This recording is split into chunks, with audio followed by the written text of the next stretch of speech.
Hello. Well, what I want to talk about now is praying for New York City. New York, the state, yeah, they need prayer too. I'm so thankful I don't live there. I'm so thankful. My governor may not be perfect, but he's not a loony, you know? Yeah, I mean, I'm thankful. And I feel sad for New York. I've never visited New York. There are things about New York that I don't like, that I've never really liked. I don't like the crime. I don't like the immorality. You know, how many abortions they have per capita there. I mean, it's really pretty much abortion central there. It's just so sad. You know, there's a lot of evil in New York. And some people say there are other things happening there too, underground. And of course, it could be. It could be. Eventually, all of this stuff is going to come to light. But um, I don't understand why people would vote for this mayor that they have. Jewish people, why they would vote for him. Because you know they did. If they had not, if a significant number had not voted for him, he would not be the mayor. So I'm not Jewish, and I'm not from New York, so you might say, well, it's none of my business. But really, there is a saying, you know, if one part of your body is hurting, the whole body suffers. That could be a paraphrase of a Bible verse. Um, I remember the glory days of New York, how short those glory days were when Rudolph Giuliani was mayor. He cleaned up crime. He made New York a better place. He was a Republican. I'm very sad that Curtis Sliwa wasn't elected. You'd think, well, he's a little cat crazy. But he's a real, genuine New Yorker, you know? This person just, I'm sorry, I would say his whole family is opportunistic. They're not African, but they lived in Uganda. And they're the kind of family that goes into places and just tries to take over.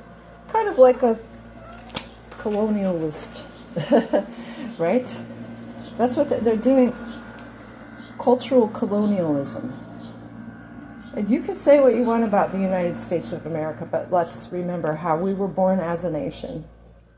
We said goodbye to the British because the British were unfair to their own colonists. And so we said we want to rule ourselves. And so we have. Never forget that. Never think that America and Great Britain are the same, because we rebelled against them. And I do believe it was the right thing to do. But every great, powerful civilization throughout history has colonized. When I say great, I don't mean like morally great, but successful. Roman Empire, Greek Empire, Ottoman Empire, right? How successful they were in spreading Islam. My goodness. In the Middle East, it didn't start out being Islamic, but they did the cultural colonialism, and they did the conquering. They did the murdering, they did the torturing, and they took over. That's history of Islam in a nutshell, and that's exactly what their holy book tells them to do, right? Okay. Anyone that doubts that doesn't know anything about history. Okay. Now, I live in a country where we have a lot of people, I live in a state where we have a lot of people that came from Somalia and live here. Listen, singling out one group is always dangerous, assuming because you see a Somali person that they're bad. You know, there are good and bad people in every culture. My experience personally with Somali people has been positive, and I'll say that. And I'm not going to deny that some are engaging in fraud, but the ones that I became acquainted with, well, they were hardworking and they were ethical. They were professional. One was a nurse. She worked as a you know, kind of like in a nursing home situation. How I came to be acquainted with her has nothing to do with politics or anything. She was a genuinely nice person, and she had such a nice attitude. She wasn't arrogant. If you do something like that for a living, if you take care of people, people that are old, people that are infirm, you know, you've put in your heart into what you're doing. I mean, that's, even if she's Muslim, and I know she was, that is so Christian, and so I applaud her for that. And there were some Somali people that took care of my dad before he passed away. And my goodness, I can't say anything bad about his experience with them. I really can't. So if you want to throw rotten tomatoes at me and shout me down, I'm just telling you the truth. But it is distressing when you see people. How do you drive the most expensive car? How are you rolling in the dough? Some of them. Well, because of they're exploiting the system. And part of that is our fault. We allow it to happen. If we could make laws where people cannot exploit the system. I mean, you have to hand it to them. They're very successful. Americans could have done it, but they never figured out how to do it. And I have to say, the ones that have those attitudes that annoy you so much, they're proud of what they've been able to do through what we call fraud. They know how to work the system. And to them, it's not immoral at all. You see? Don't try to assign your morality to them. Just don't let people get away with stuff. You know? Fool me once, shame on you. Fool me twice, shame on me. Can we make laws? Can we put safeguards in place so that taxpayer dollars, the taxpayer being exploited to such an extent, that people driving expensive luxury vehicles, they come over here, and, you know, I don't want your luxury vehicle, but I think it's wrong. You know, I do think it's wrong. If you came by it through dishonest means. And not everybody that owns an expensive luxury vehicle came by it through dishonest means. Okay, that's enough. Enough said.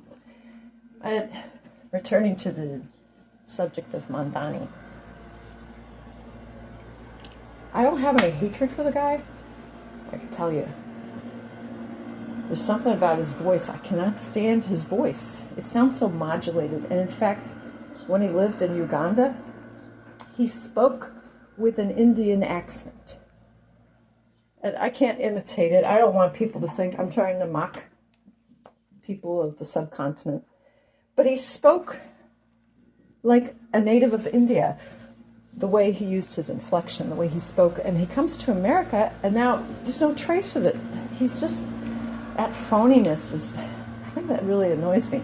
And he sounds like Fozzie Bear the way he talks. I can't stand it, you know. He sounds like a Muppet. It's so fake. His real voice, I don't know. He's like a guy that always has to maintain a facade. You know, always keep the smile on your face, always modulate your voice, and be a big old fake. What's underneath? I have to say, he was installed. I know people voted for him, but really, he could not have gotten where he was without people behind the scenes selecting him, grooming him, and installing him, including his own parents, his mother, a movie director. She's trained him to be this character, this persona. Who is the real person? I don't think the real person is a politician, but the real person is very good at taking orders and also doing the most annoying things, like, yes, the map that he had drawn up, that he doesn't acknowledge ethnic groups that have been there for, we know for sure the Italians have had a presence. The Irish have had a presence in New York from almost the very beginning, first it was the Dutch, and then different waves of immigrants came in. Jews, obviously, they came in. Not with every immigrant group. Let me remind you, there were some bad apples. I never saw the movie, but there were gangs of New York. There were Irish gangsters, and, the Italian mafia, that's pretty notorious. Mafia activity is not what it used to be, and of course that's a good thing. It's sad that most Italian Americans suffered from that stereotype. They're all gangsters, they're all mobsters. That's not American. Organized crime is not American. They murdered a lot of people. The mobsters did, And there was a Jewish mafia too, by the way. Yeah, bet you didn't know. See, there's a lot of things you don't know if nobody tells you. So look it up. But here's a man that I know he's just following orders. That's why I don't have any hatred for the guy. I just think if he's going to keep doing this crazy stuff, sooner or later, I think he's out of office. Not out of existence, but, I think, you can only go so far. You can only be so blatantly anti-American, anti-democratic. You can only go so far without you losing your position. I think we still have the will to say, hey, especially with our president being in power now. They're mentioning the Logan Act, things like that. Listen, you better use legal means to remove him. You really better do it if he doesn't change, because now is the opportunity, now is the time to get these sick leftists out of power. And he's got a lot of white liberals backing him up, so it's not his race, it's not even his religion. I'm telling you, it's the group of people, the cabal, if you will, doing this stuff. Like I said, New York has never been a perfect place. It's always been somewhat immoral. But there were good things about New York, right? Some very good things about New York, like Frank Sinatra.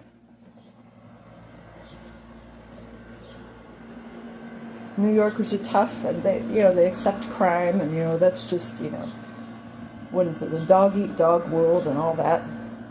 Well, I don't like that big city cutthroat mentality, that's part of New York City. Every man for himself, dog eat dog. That's not good.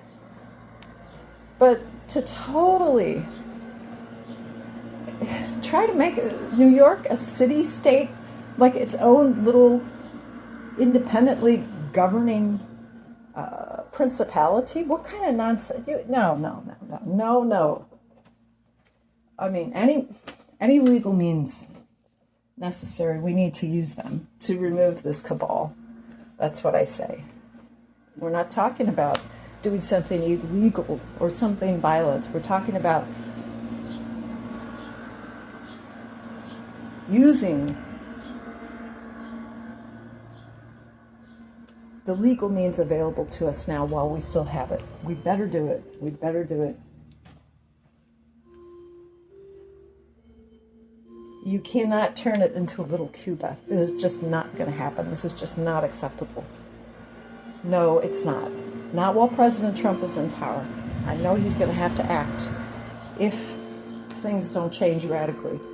President Trump is going to have to intervene on behalf of native New Yorkers and on behalf of all Americans, I would say. Thank you for listening. Please pray for New York. Amen.